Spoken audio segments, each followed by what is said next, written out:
হয়, এইটো আমাৰ ধুবুৰী জিলাৰ বিৰাটনগৰ গোলগঞ্জ বিৰাটনগৰ চাৰিআলিৰ পৰা পাগলালৈকে CRIFৰ অধীনত 2020-21 বৰ্ষত কামখিনি আৰম্ভ হৈছিল।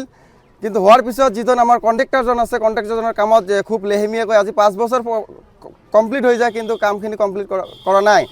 আমাৰ ৰাস্তাৰ কামখিনি কমপ্লিট কৰা নাই। CRIFৰ অধীনত যি ৰাস্তাৰ কামখিনি আৰম্ভ হৈছিল, প্ৰায় 15 কিলোমিটাৰ ৰাস্তা কামখিনি শেষ কৰা নাই। প্ৰায় 10 কিলোমিটাৰ শেষ হৈছে, এতিয়া 5 কিলোমিটাৰ বাকী আছে। কিন্তু যোৱা কেইদিনমান আগত আমালোকে বাৰম্বাৰ কৈ থকাৰ পিছত যোৱা কেইদিনমান আগত কামখিনি আৰম্ভ কৰিছে, কিন্তু দেখা গ'ল যে কি কৰিছে, আমাৰ প্ৰথমে কি কৰিব লাগে, JCBৰে খান্দিব লাগে মাটিটো, এইটো কৰা নাই। 2 নম্বৰ কথা হ'ল তাত চেনগ্ৰাফি দিব লাগে, চেনগ্ৰাফি পৰ্যাপ্ত পৰিমাণে দিয়া নাই। তাৰপিছত বালি দিব লাগে, বালিত কি কৰিছে মাটি দি আছে। তাৰপিছত পুৰণি যিখন পিচ আছে, পিচখন ভাঙি পেলাই দিব লাগে, সেইটোও কৰা নাই। তাৰপিছত তোমাৰ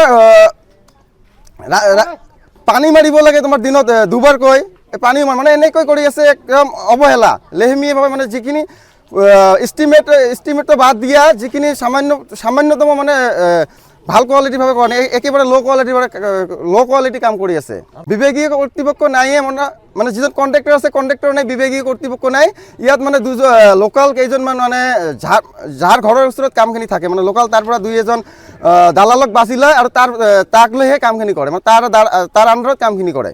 এতিয়া আমি অসম চৰকাৰক আহ্বান জনাইছোঁ যাতে কামখিনি চালি জাৰি চাই, ইয়াত বিভাগীয় কৰ্তৃপক্ষ ইয়াত আহি কামখিনি চালি জাৰি চাই, যিদৰে এষ্টিমেট আছে সেইদৰে কামখিনি কৰিব লাগে। অনাৰ্থে আমাৰ যি কণ্ট্ৰেক্টৰজনে যে ভুল কৰি আছে, কণ্ট্ৰেক্টৰজনৰ লাইচেন্স কেঞ্চেল কৰিব লাগে আৰু বেলেগ কোনো কণ্ট্ৰেক্টৰক কি কৰিব লাগে, কামখিনি দি কামখিনি এষ্টিমেট মতে কৰিব লাগে। হয়, ইয়াত দুঃখৰ পৰিতাপৰ বিষয় এইটোৱে যে ধুবুৰী জিলাৰ অধীনত CRIFৰ অধীনত যিটো গোলগঞ্জ বিৰাটনগৰ চাৰিআলিৰ পৰা যিখন ৰাস্তা আমাৰ পাগলালৈকে আহিছে, এই বাটখন পকীকৰণৰ কাম আৰম্ভ হৈছে।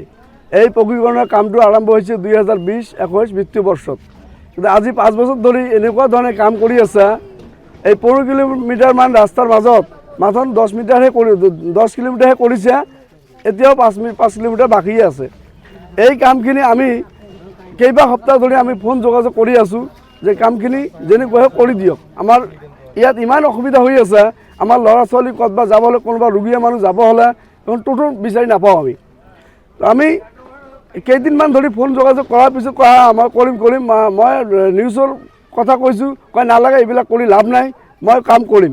পিছে এতিয়া দেখা হ'ল এসপ্তাহ ধৰি কাম কৰি আছে ঠিকে, কিন্তু যেনেকুৱাভাৱে এই ৰাস্তাখিনি খান্দিব লাগে JCBৰে, বা যেনেকুৱা ধৰণে মেটেৰিয়েলছ দিব লাগে আৰু যি ধৰণে বালি দিব লাগে, আমাৰ হাতত ভিডিঅ' ফুটেজ আছে, একোটা কাম ঠিককৈ কৰা নাই।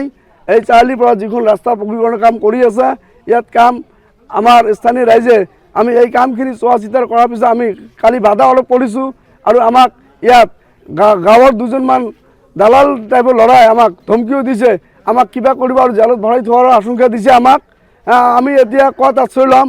আমি অসম চৰকাৰক বা আমাৰ ধুবুৰী জিলা বিষয়ববীয়াক আমি এইটো অনুৰোধ জনাওঁ যে আমাৰ স্থানীয় ৰাইজৰ প্ৰতি দুখ পৰিতাপৰ লক্ষ্য কৰি যাতে আমাৰ এই ৰাস্তা পকীকৰণৰ কামটো সুকলমে কৰি দিয়ে, আমি এইটো অসম চৰকাৰ তথা আমাৰ ধুবুৰী জিলা পুলিচ প্ৰশাসনক আমি বিনম্ৰভাৱে অনুৰোধ জনাওঁ।